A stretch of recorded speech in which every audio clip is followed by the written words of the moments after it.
Welcome to the Album Nerds Podcast with your hosts, Andy, Don, and Dude. Actually, it's the Album Haters Podcast because we're doing a career realignment here.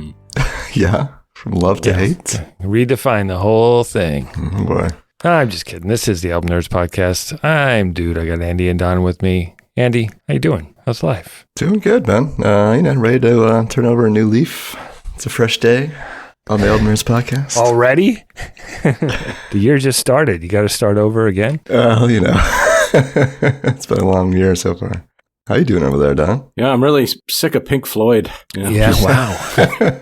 Man, that would be nice. You'd have to glom onto some other classic rock band. Maybe Rush. I think Rush would work for you.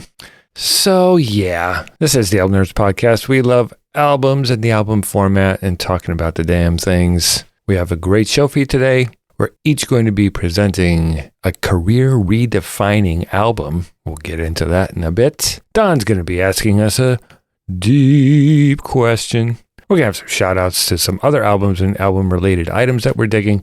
And then, of course, we'll spin that wheel of musical discovery to find out what we'll be talking about next time. But this week, it's all about that career redefine. That's what I'm talking about!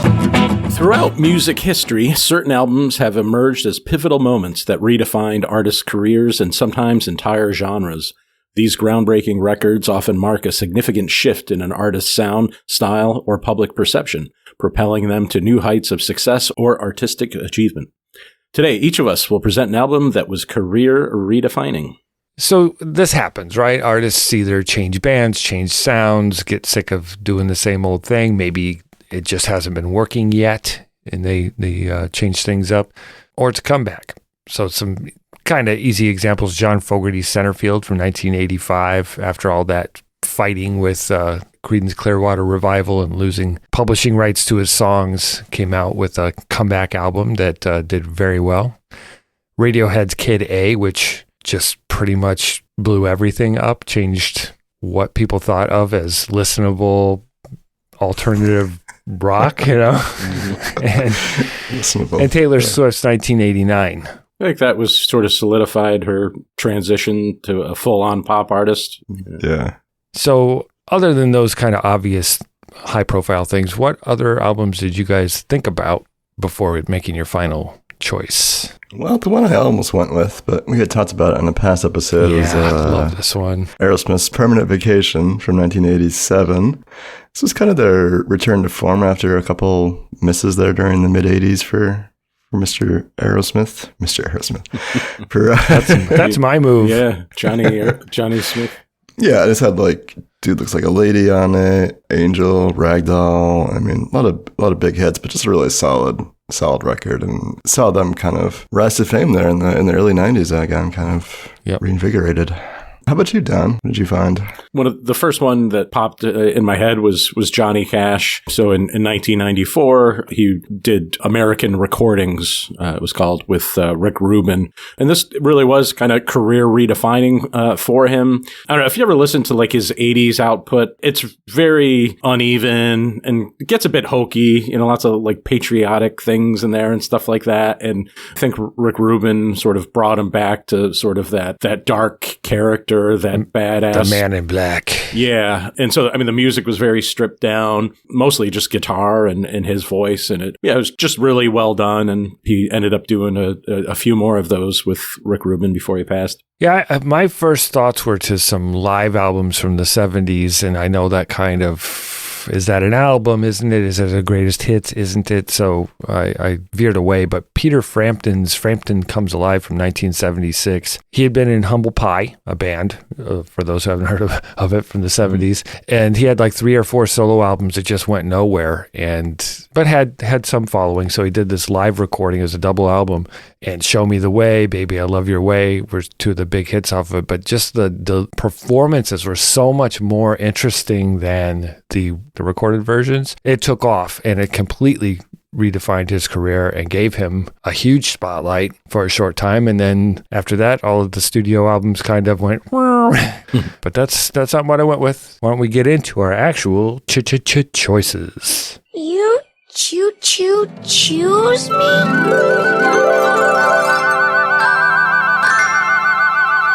All right, for my career redefining album selection, we're talking about Beck and his 1996 album Odelay. It's the 5th studio album for the experimental folk artist from Los Angeles, California, born as Beck David Campbell. Let's play a little bit from, this was the 2nd single, and the lead cut, Devil's Haircut.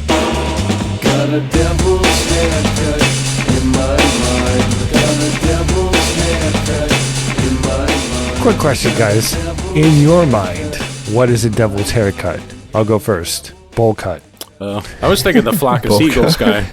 I was thinking like the Prodigy guy with the big horns. Okay. Yeah. I think a bowl cut is the devil's haircut. He designed that to make people look terrible. Oh, I see what you're saying. Like it was a curse, sort of. Like you sold your soul for the same. All right, so Odelay. It's a pretty stark shift in sound from Beck's previous album, Mellow Gold, which had the hit Loser on it. If you guys recall, that song was kind of popular in college radio. Get crazy with the cheese whiz. Yeah, sure. Yeah. The cheese whiz, yes. This album went much more of an avant-garde sort of direction, and much more of a focus on hip-hop, thanks in large part to production by the Dust Brothers. And it really served as a kind of a breakout point for him commercially. Became pretty popular on the radios and award shows for the next few years here. My clickbait headline for Beck's Odelay is... Dystopian space poet Hansen is ready for primetime after spending his time in the Dust Brothers boutique. Yeah, I mean, at the time, I remember hearing these cuts on the radio as the singles were being released. And it just felt exciting and kind of revolutionary to me as a young kid. You know, I wasn't exposed to a whole lot of hip hop or electronic music at that time. Especially on the radio, it wasn't that prevalent. This was really mixing that with, rock, alternative sound that I was familiar with. It did have kind of like a goofy personality to it, or it's just kind of weird and strange. But as a kid, I thought this was great. And coming back to it, I was really surprised at how well it held up. And it was still pretty interesting and kind of a adventurous listen, I guess I would say. Yeah, I mean, so the sort of excitement, the energy that turntablists and DJs bring and sampling brings, right? And particularly in this case, because the production by the Dust Brothers, who at the time were probably best known for their work on the Beastie Boys' Paul's Boutique, which is just loaded with energy. And we did talk about that album not too long ago on the show. Yeah. Then you apply the 90s slacker mentality to it, which I think is what Beck brings. Mm-hmm. Like kind of like, oh, whatever, I don't care, kind of vibe to this energetic sound. It's sort of a weird mix. It is a weird mix. Yeah, Beck is like kind of a weird anomaly. Like he seems like a nerdy little dude, kind of like a dweeb, who does seem kind of disinterested in his own music, but then he puts out this like really bizarre creative stuff that doesn't seem at all related to who he is as a person. Hipster. Yeah. All right, let's hear another cut from the record. This one is later on. It's kind of one of the more folky tracks that kind of ties back to his roots, called Ramshackle. Nowhere we know, we don't have to talk. So that's the final cut on the album. It was actually originally recorded during some previous sessions he had done with producers Tom Rothrock and Rob Schnapf. Rothrock and Schnapf. It's the Bong brothers, right? Yes. I think they are. The Bong something or other. Yeah. But anyway, those sessions were abandoned once Beck decided to work with the Dust Brothers. But this is a track that ended up on the album. Obviously, very different. So there's no sampling on that. Just Beck's guitar, bass by Charlie Hayden, and percussion by Joey Warinker. The song was initially titled Marty Robbins as a tribute to the country music legend. So just kind of shows you Beck's kind of diverse influences. But it's more that kind of like 90s hipster Salvation Army shopping, okay. I know what you mean. Man, bitter grunge dude here. Just can't deal with this mid-90s rock, man. No, it was the vibe at the time, this sort of secondhand store vibe within pop culture. That was like the next step after the grunge thing. Yeah. It became cool to celebrate square things. Yeah. It was a weird time. The lyrics are about a downtrodden character who perseveres in the face of hardship. Anyway, my clickbait headline for Odelay is Turntables Meet Flannel on Enigmatic Mid-90s Gem. So, I mean, dude already, kind of made this point. I think it was sort of the mixing of that alternative rock vibe with turntables, with sort of the DJ attitude. Thinking about it now, I wonder to what extent this might have influenced kind of that new metal, because you're taking rock and it's like we now have permission to use turntables and to scratch with rock and roll. I don't know. Blame it on the Dust Brothers. Yep. Yeah. And, some of the songs, to me do sound like they could belong on Paul's Boutique. Although, I mean, his rapping style is different. But, and I do think there's a lot more Beck on this than Dust Brothers. I think the Dust Brothers sort of probably re-energized him or, kind of, I would say inspired him, to explore new sounds. But those like fuzzy lead guitar lines are sort of mixed throughout the album. It's very Beckish. Yeah, it's a signature Beck move, I think. All right, why don't we play another cut from the record here? This was the lead single. It's called Where It's At.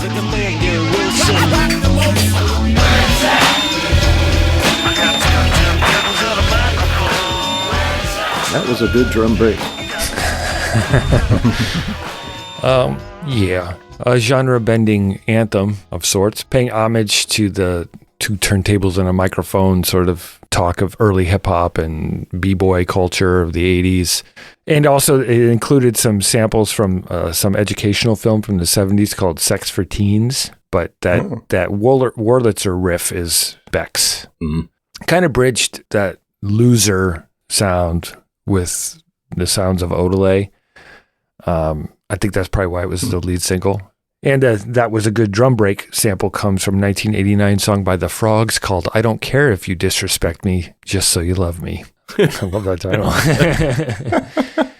Do we know where Let's Make It Out Baby comes from? Is that from that educational video?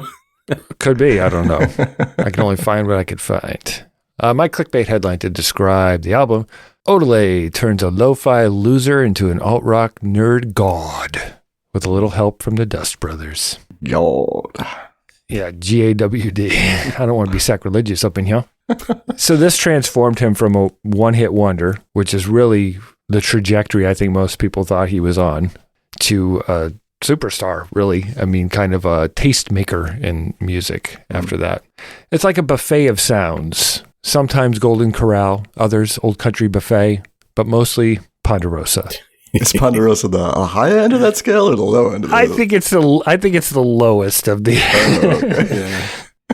the blandest. And that's kind of like, yes, there's some fun stuff here, but it's not unenjoyable. I do like it. It's just it doesn't elicit much emotion in me, and I don't know if it's maybe it's not supposed to. Did you feel things from this, or was it just more of performative, like watching a installation of an art project? Huh. Yeah, because it's so groove based, I guess. So I just end up, wiggling my head and, tapping my feet. Yeah, I suppose. I mean, that last song, the Ramshackle, I guess moved me a bit, but no, I think you have a good point. But yeah, Ramshackle, and then probably my favorite track on the album is Jackass, and the B-side, the acoustic version, Strange Invitation. I always liked that song quite a bit, and that felt a little more coherent, a little more connected to emotion. I like those moments. I wish there were more of those moments on this record, I guess. Yeah, so I wouldn't say that I love it or hate it. I'm just kind of agnostic on it, if that makes any sense. I'm sort of on the fence. After all these years, I still don't know what to make of Beck. It's interesting that he went on to create some very, I would say, like poignant folk rock records, Those I enjoy. Within 10 years or so. Yeah. Whereas this does feel kind of more impersonal. I would agree. It's a little more like looking at a piece of art, I think, is a good analogy. Not that art can't be personal, but this does feel like maybe it's something a little more alien than a lot of his other art. Yeah, I think comparing this to Paul's Boutique a little bit, which does have like these big personalities and these big sound. This has a big sound and kind of like, I look at Beck as being more like the anchor that kind of holds this record steady. He's his voice, I guess, in terms of the mix. Mm-hmm. Yeah. It's kind of dry. There's not a lot of like flavor to his voice. It's very consistent. And I think that works pretty well when you have so much going on around him in the kind of a messy way. Yeah, I think it's a different kind of concoction than we've had in the past. And I think it's for that. It's pretty interesting. And I still enjoy it quite a bit today. If you haven't heard Odelay, definitely worth a listen, I think, in my opinion. Available on all the usual streaming platforms. Before we continue our journey through career redefinition, why don't we hear from our friends over at the Six Picks Music Club? Hey there, I'm Dave, and I host Six Picks Music Club with my two buddies, Jeff Rowe and Russ. We talk about 6 songs on a playlist that meet a theme to a topic that we've already decided on. Just real quick, do you meet themes? Do you meet them? Okay, no, I don't know. I guess Russ, could I get a ruling on the verbal phrase meet the theme? Jeff, I don't know. I'm not fluent in the spoken word. People just don't say meet the theme. They say fit a theme. And every week we talk about 6 songs that fit a theme. All right. Okay, fit a theme. Guys, we're going to have to re-record this. My Okay, and Dave, don't forget, it's Six Picks Music Club, not your dark web pod, Sex Picks Booty Grub. Boy. Yeah, so go check out the Six Picks Music Club. All right. So for my career redefining album, we're going back to March 1969 to Dusty in Memphis by Dusty Springfield. Dusty in Memphis. So this is the 5th studio album by the English singer born Mary Isobel Catherine Bernadette O'Brien. Wow. I can see why she shortened it. Born in 1939.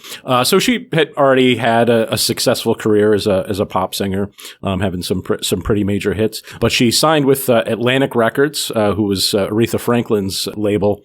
She really was interested in kind of reinvigorating her career and kind of boost her credibility as a soul singer. She ended up working with Jerry Wexler, R.F. Martin, Tom Dowd, and conductor Gene Orloff on this record, recorded in Sound Studios in Memphis. Let's hear probably the most famous cut. This is Son of a Preacher Man. The only one who could ever reach me was the son of a preacher man.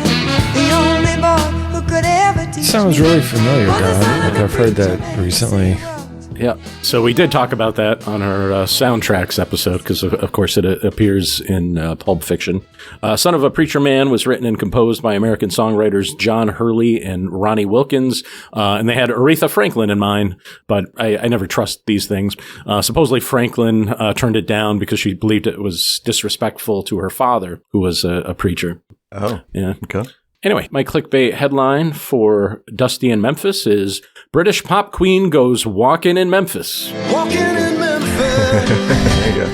Yeah, so I guess Wexler and Springfield's idea for the album was to record kind of more pop compositions, but with that sort of southern soul rhythmic feel. I think it was a successful venture. It's kind of funny, though. Actually, most of her vocals actually came from a session in New York, not from this famous Memphis studio. I heard that, too. Well, yeah, but she got the feel of Memphis. And she did end up using the Sound Studio musicians. The Memphis Boys had worked with Wilson Pickett and Bobby Womack and King Curtis. And the backing vocals you hear are from the Sweet Inspirations. Well, let's hear some more. This is Windmills of Your Mind. Walk along the shore and leave their footprints in the sand.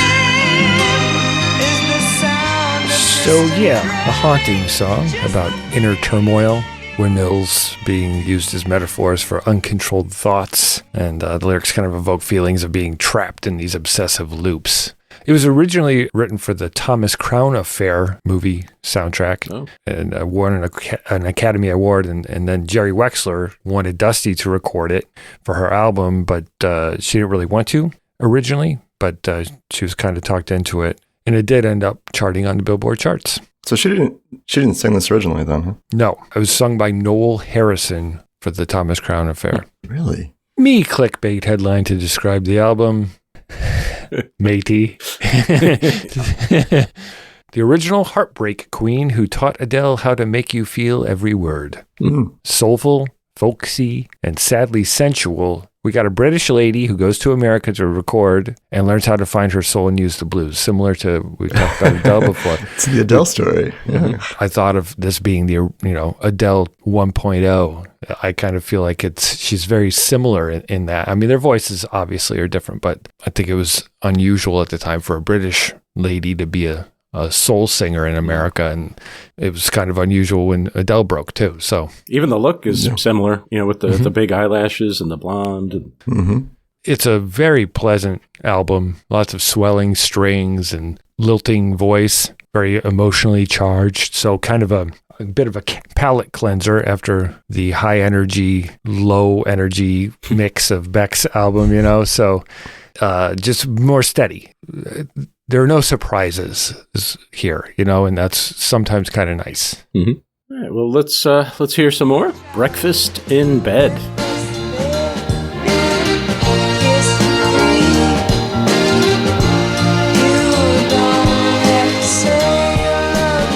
That's like borderline naughty. It is. This whole record's like a little bit borderline. Yeah. I kind of like it. That song was written by Eddie Hinton and Donnie Fritz. Features the line we heard there, "You don't have to say you love me," which was a reference to one of Dusty's hits a few years prior of the same name.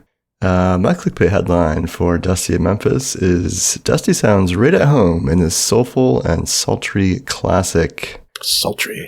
Yeah, I was surprised how it's kind of sexy, this record is. Both in terms of her delivery and also in terms of the subject matter, which is largely focused on love. But I would say the more physical side of that relationship or that connection with people. Yeah, I remember the line when she's like a beast. Remember that?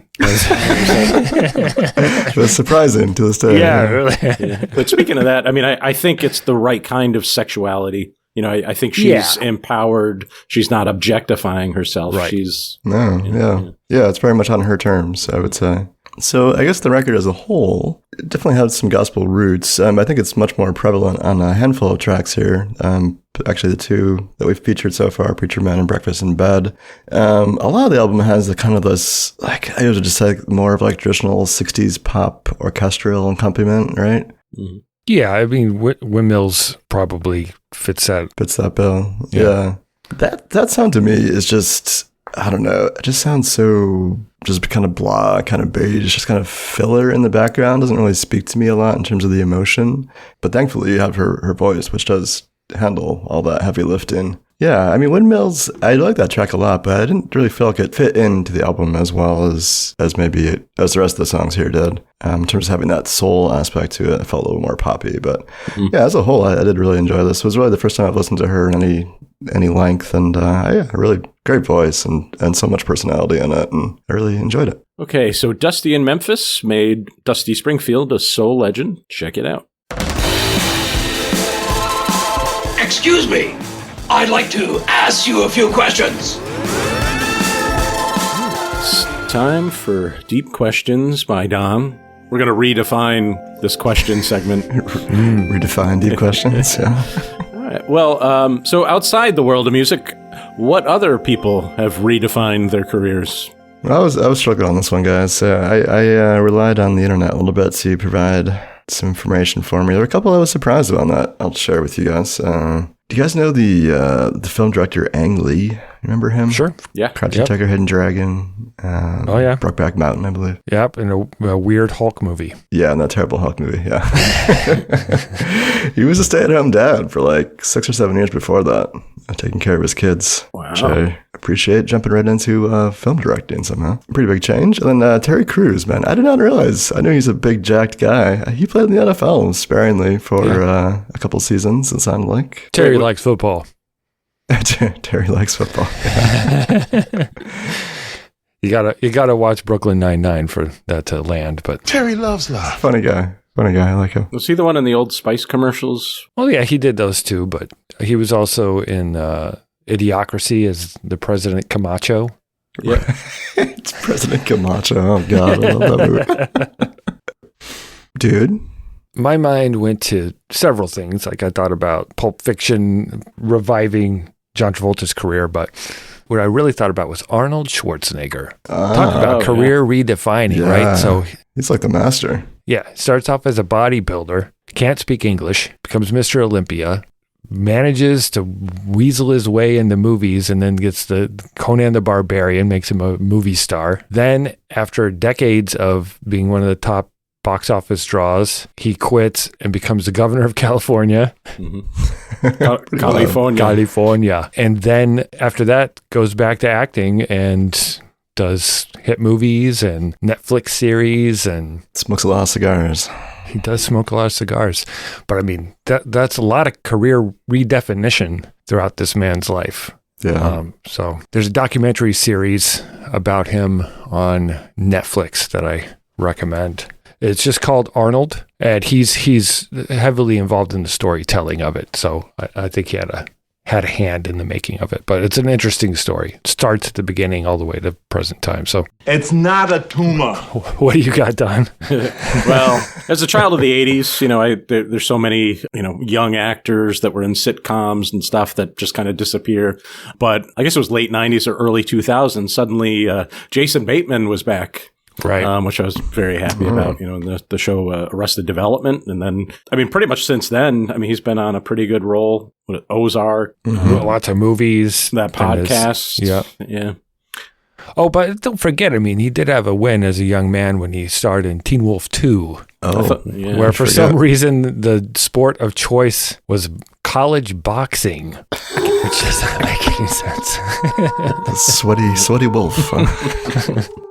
Okay, well, what other people have redefined their careers? Let us know. Hit us on the socials, Instagram and Facebook, or leave a comment on our website, albumnerds.com. All right, so Tom Petty, American singer-songwriter and guitarist, of course, leader of Tom Petty and the Heartbreakers. Also, Mudcrutch was another one of his bands, and the Traveling Wilburys. He sold over 80 million records in total. I think people know who Tom Petty is.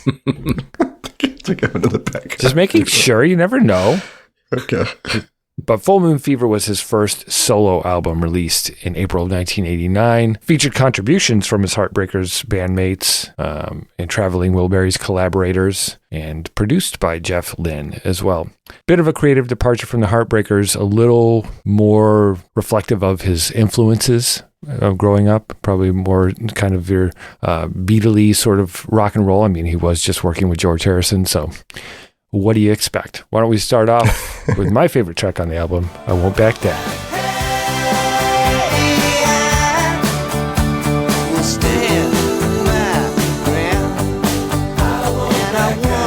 Those backing vocals are so Jeff Lynne. That yellow sort of sound. So that track is an anthem of resilience and defiance, co-written with Jeff Lynne. And it's great for any time you're facing any challenges. It's a nice kind of mellow yet psych up song. George Harrison is on backing vocals, and it feels like maybe he's doing a little guitar there. I don't know. Just kind of that kind of sounds like him, but who knows? Yeah, I wonder if that's Campbell or Harrison on that. Good question. Interestingly, in 2015, Petty and Lynne were credited as co-writers on Sam Smith's Stay With Me due to a similarity between the songs. Did you guys hear about that? No. So it's not a ripoff, but there were so many similarities that it was ruled that they were owed some creative piece of that. I just think that's funny how that happens. Can you sing the Sam Smith version? Stay with me. That's what he sounds like to me. My clickbait headline to describe the album: Full Moon Fever. Tom Petty finally got comfortable with being Tom Petty, and the world was better for it. There's such an ease and confidence in this compared to the early Heartbreakers albums. This was just making songs in the garage of his friends, and bandmates, and it turned into a real album. It kind of reshaped who Tom Petty was in the pop culture and in music. Like, for me, it was the moment where he became a cool badass. I'm not quite sure why, but I remember thinking, hey, he's not some, I thought of him as some old dude, and I didn't after this. Yeah, I definitely put him on the map for me too at this time period where I started noticing pop up on the radio. I wouldn't think I was aware of his earlier output, and this was oh yeah, and this guy does sound pretty cool for an old dude. Pretty fly for a white guy. All right, why don't we listen to another track? This one is Running Down a Dream. Trees went by, me and Del were singing Little Runaway. I think that's probably my favorite Tom Petty song. Really enjoy that. Seems to be about his career as a musician, maybe looking back at your career as a musician, or maybe what inspired you to get on this path. Yeah, he would have been about 39 or something, late 30s at this time. Mm-hmm. Yeah, he references a song from like the early 60s by Del Shannon, possibly listened to growing up. I don't know. I know I did. Did you? Yeah. It used to be on oldies radio all the time, that song. Yeah. My clickbait headline for Full Moon Fever is, for a struggling artist about to go out on his own, Petty released what has to be the most accomplished, star-studded, and successful debut solo record ever recorded. Yeah. That's a pretty nice way to start your solo career. I mean, got George Harrison and Jeff Lynne helping you out behind the scenes. Yeah, he made some powerful friends there in the Wilburys. Yeah. Apparently most of this was recorded before that, but he was already, part of the gang. Yeah. Yeah, Roy Orbison too. I mean, can you imagine what a learning from those guys? Yeah. Some pretty good friends to have. No, I was not familiar with this record. I hadn't really listened to it before all the way through. The A-side is just like, I almost thought this was a greatest hits album at first. I was like, wow, there's so many just bangers on here, well-known songs. Yeah, but I think the B-side is where I was really convinced that, how confident Petty sounds here. Just, very sure of himself, very mature songwriting. And the delivery, he's just always sounds confidence, the best word I can come up with. Every lyric just has a little bit of force behind it. Yeah, I found this really compelling. Even the goofier songs like You're So Bad and A Mind with a Heart of Its Own, and Zombie Zoo, I guess, which is kind of goofy. Yeah, Zombie Zoo. I found those all really interesting. Well, what's funny about Zombie Zoo is it's just like, this is where you can tell he's a bit of an older dude, right? Because it's about 1980s youth culture and the flamboyant fashion trends. Zombie Zoo apparently was a real club Petty visited in Los Angeles at one point, but just this zoo full of these creatures wearing these weird outfits. Young kids. Troublemakers. Youths. Who let them zombies out that damn zombie zoo? All right, why don't we listen to one more track? This one's called All Right For Now. Sleep tight, my love. May God watch over you. Don's got tears flowing down his face. I do, yeah. So that's it's basically like a lullaby, right, or a goodnight message to a loved one. Mm-hmm. I'm pretty sure that's just one guitar, which if it is, it's pretty impressive. I love that kind of that folk sound, the finger picking, but it's probably the softest and I guess quietest moment on the record. Yeah, but it's also kind of what I like about it is it's just his voice. And prior to this album, I always kind of thought he just sounded like a Bob Dylan clone, but maybe it's that confidence that he gained over the years. It doesn't, or maybe age. It doesn't sound like that. It sounds like his own style was fully established by this point. I really feel like he's a grown-up on this record. Maybe that's like the big redefining moment. He's a grown man. The Heartbreakers were kind of aggressive in some ways, kind of had like a punk rock or garage rock edge. And now he's like an elder statesman of classic rock or something. Well, the alternate title for this album was Grown Ass Man, but they didn't think it would fly. So, is that true? It would have worked. Of course, it's not true. It almost could be. All right. Well, my clickbait headline for Full Moon Fever is Jeff Lynne uses Petty to complete takeover of the late 80s legacy rock sound. Yeah. So beginning with like George Harrison's comeback album, Cloud 9, came in 1987. That was a collaboration with Jeff Lynne. Of course, the Traveling Wilburys. Sure. Yeah. Roy Orbison, Mystery Girl. So, it's just that some people call it the Wilbury sound now, but it just has like those layered vocals, that shimmering guitar, and just that like polished radio-friendly sound that I think, even the records he didn't produce, like Rod Stewart, Forever Young, like that all kind of feels sort of Jeff Lynne-y. So he did have like a mini takeover of like the non-glam rock of that time period. I think this is a fantastic record. I mean, literally any song could have been a single or a hit. Yeah, I completely agree. It's a masterpiece. One wonderful moment in the album is when he has that interlude where he's like, "Hello, CD listeners," and suggests that they take a little break while vinyl listeners and cassette listeners flip the tape or flip the record. That was back in that transitional period of the new formats. But other songs we can't forget to mention: "Free Fallin'," the opening track. Everybody knows that one. Yeah. "You're So Bad" is just... You're so bad. As Dylan shows a little bit. A little bit. Oh, Tom, your Dylan is showing. But yeah, I mean, I think this is a classic and a career redefining album, a generational redefinition for, these folks that came up through the 70s and 80s. And I'm going to nominate it for the Album Nerds Hall of Fame. Full Moon Fever redefined Tom Petty's career, and it proved that creative risks and that leap to making a solo project could lead to unprecedented success and lasting impact. So it's a yes for me. Gentlemen, start your engines. So you would take this over Wildflowers? Is that the consent? I wouldn't take it over Wildflowers. They're very different albums, but there would be no Wildflowers had there not been Full Moon Fever. So I think this was the first step forward into him sort of doing things outside of the Heartbreakers. I'm just wondering if we got room for two Petties in the hall. Of course we do. Okay. Don't be petty. I will say yes. I did enjoy it. If that's not making it personal, then I would say yes. Otherwise, no. This is for posterity, bro. No, it's good. It's really great. I did enjoy it. All right. Well, I guess my pick doesn't matter anymore, but we'll make it unanimous. I'll say I'll give a resounding yes. All right. Welcome to the Zombie Zoo. That's what we should call our podcast. Tom Petty, Full Moon Fever, Album Nerds Hall of Fame. Go listen to it. Can you dig it? Can you dig it? Can you dig it? All right. Well, it's time to talk about other things we've been digging. Did anything redefine your week?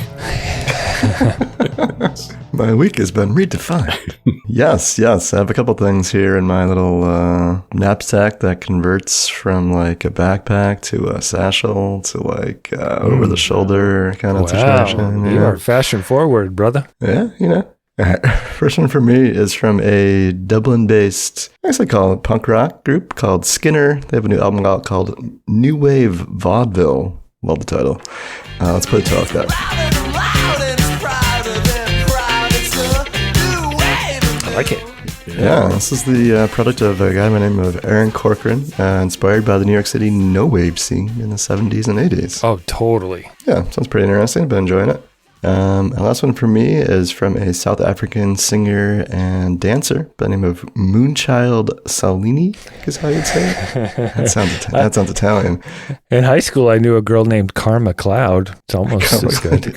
Yeah. The record is Full Moon. I guess you had Full Moon Fever. Yeah, we do have a moon thing going on here. Let's play Scrambled Eggs. Oh, baby, I hear them. Sorry. That does not sound like Frasier.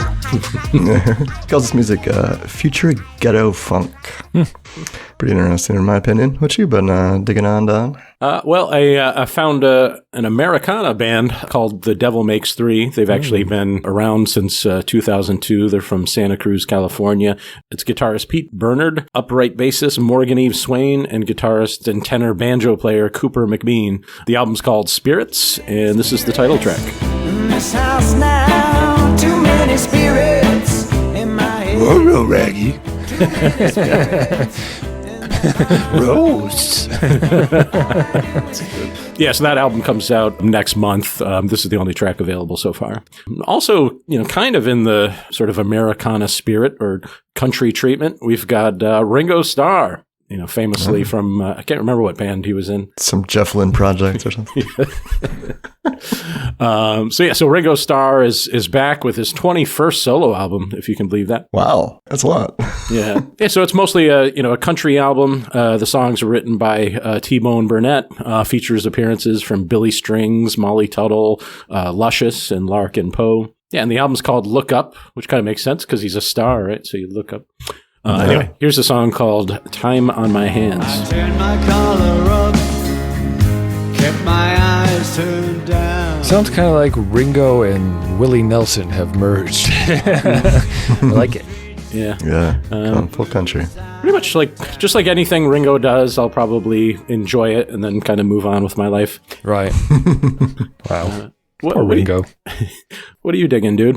Whenever this band Tremonti puts out an album, I really enjoy it for about a week and then I accidentally forget about it. We'll see if that's the case here. Tremonti just put out an album called The End Will Show Us How. Tremonti is a heavy metal band founded by Mark Tremonti, the guitarist for Creed and Alter Bridge. But it's him singing and it's his, kind of metal-ish project. Why don't we listen to a little bit of One More Time?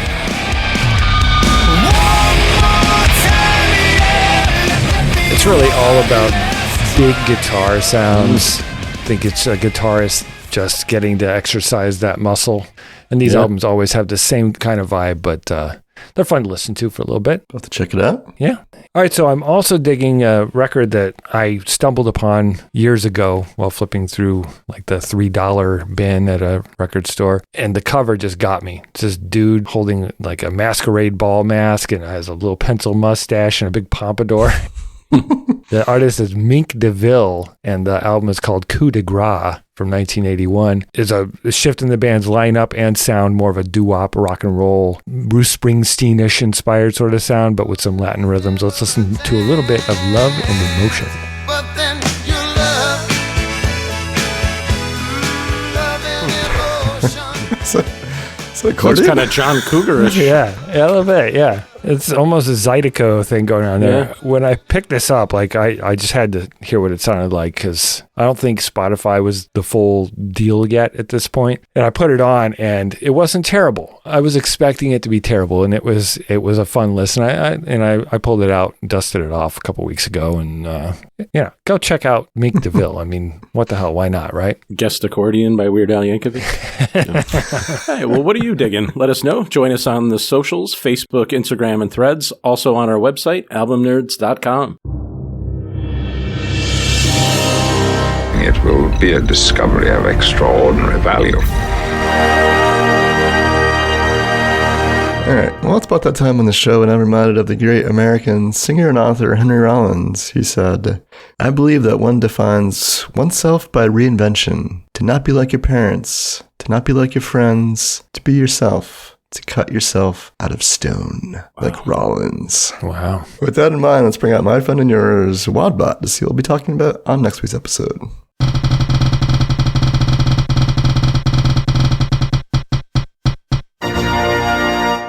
Success in the music industry can mean massive sales or groundbreaking artistic growth. Next time, you will be diving into sophomore albums that soared past their debuts, proving that the second time can be the charm in achieving greatness. So sophomore successes, that's interesting. A lot of times the second album is the make it or break it sort of situation for artists, at least back in the days of big record labels. So yeah, it's like the Album Nerds. The second episode was the best. No, it wasn't. The maybe 202nd was the best. Still working on that one. Yeah. All right, well, what's your favorite second album? What else are you listening to? Email us at podcast@albumnerds.com. Follow us on Facebook, Instagram, Threads, and Blue Sky at Album Nerds. And visit albumnerds.com to suggest topics for the show, peruse the Hall of Fame, and listen to all 276 episodes. The best way to support the show is to share it, so please subscribe, rate, and review on your favorite podcast app. Thank you so much for joining us on the Album Nerds podcast. We will catch you next time with those sophomore delights. Wow, that sounded creepy as fuck. Thank you. Thanks for listening, everybody. Catch you next week. Now I'm free falling. I guess we had it coming, didn't we? Yeah, I know Tom Petty, and sir, you are no Tom Petty. Lloyd Benson reference. Boy, oh boy.